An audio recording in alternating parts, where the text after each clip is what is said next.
Ay, ayun yung microphone. Microphone pa. Sige. Then, sensyo na po. Para marinig sa ating live ang iyong katanungan. Hello po. Hello, check. Check. Meron naman yata. Diba? Meron ba? Dito ka na lang. I-upload ko na. So, Prof, I would like to address my first question kay Prof. Igia. Prof, following the revelations of Senator Aimee regarding po kay President Marcos dun po sa drug use, do you think, Prof, isa po itong national threat na magkaroon ng isang presidente na nagdodroga? And ano kaya ang impact nito, especially dun sa downline sa armed forces of the Philippines na may commander-in-chief following the revelations of Senator Aimee? Parang loaded talaga, no? Ganito pala ang kapihan dito. Oo, ganito ang kapihan. Walang break dito. Oo, walang break. Sige, sagutin natin yan, no? I consider the revelations made by Senator Marcos as part and parcel of a national security threat. Bakit? Meron kang isang pinuno na sinabi nagko-cocaine. At hindi lang siya, ang asawa niya, ang pamilya niya. Alam mo yung insider information yun na nag-decide si Senator Marcos na sabihin yon at i-share sa public. Karamihan sa amin dito, alam namin yung bulong-bulungan na yan. Pero walang aktual na anong proof natin? May resibo pa. Ang pinakamatinding resibo, kapatid mismo ang nagsabi. Yun yung isa. At doon sa naratibo niya, nagsimula ng bata. Yung tatay niya, nung buhay ang tatay niya, siya nag-aalaga sa kanila. Nung namatay, siya ang tumayo bilang ama at ina. Sinabi niya doon. Maraming pumukol sa kanya na sabi it's being un-Filipino. Hindi po. Doon sa mga nagkaroon ng relative, anak, kamag-anak, pinsan na nalulun sa droga, alam nila yung taghoy ni Senator Marcos doon sa stage. Nakita nyo yung delivery niya, hindi yun ang Senator Marcos na alam natin. Nahihirapan siyang sabihin, kahit may prepared text, di ba? Nakita natin may part na umiiyak siya, may part na nagpupunas siya ng pawis. Tinanong ko after delivery, ang sinabi niya sa akin, I am unburdened. Nawala yung matagal ko nang kinikimkim. Now, meron rin po muna na ba't hindi nagpakatotoo? Diba? Bakit hindi sinabi kay Inday nung kinuha si Inday? At yun sa tingin ko ang naging problema kung bakit si Presidente Duterte medyo umayaw dun sa team up. Yun ay nangyari sa paniniwala ni Senator Aimee na magbabago. Kasi ilan dun sa sinabi niya, di ba? Ilang beses kang nangako na magbabago ka. Ilang beses na nandun ako. Pero sa akin, naantig ako dun sa sinabi niyang, Ading, magpahinga na tayo. But there was no call for resignation, so I don't understand why there are cabinet secretaries saying it's the sister destroying this presidency. This presidency has been destroyed in day one because of the president, because of the speaker, because of someone unelected who intervenes in governance. Mahirap yung taong hindi ka nahalal, nangingialam ka sa governance at kuminsan ikaw ang nagdidesisyon. So bumalik tayo dun sa national security threat. Paano magdidesisyon ang isang pangulong lulong sa cocaine? Paano susunod ang mga sundalo knowing ang nag-utos sabog?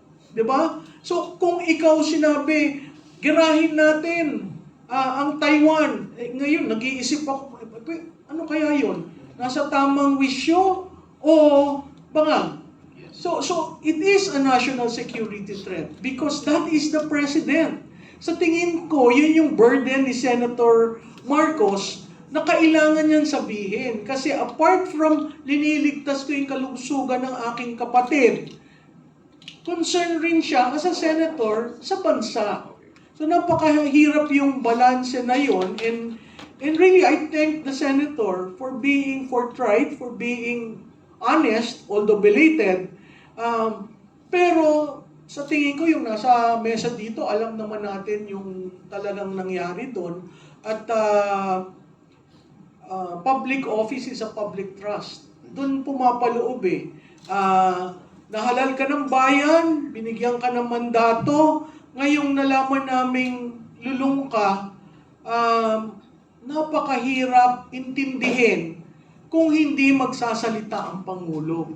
At kung hindi mag-hair follicle test. Doon sa BFF ko, sunod-sunod ang sinabi niya, nag-drug test na. Ang drug test niya ay urine noong 2022 for the election. Hindi yun hair follicle test. Ang sunod na sagot, kinabig na naman kay President Duterte na nagda-drugs at nagfe-fentanyl. Hindi naman ako doktor, ibibigay ko na yung kay Dr. Mata, no? Tapos kinabig na naman na bakit ngayon? Bakit hindi noon? Ba't hindi niya kaya tanungin sa presidente? Total yun ang principal niya. Hindi ko maintindihan bakit hindi sumasagot. Hindi ko maintindihan na bakit ayaw niya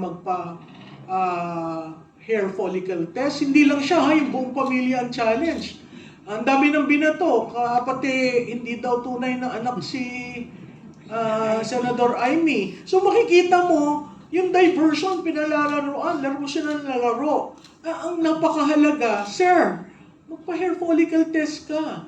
Yun lang ang makakapag-alis ng duda ng taong bayan.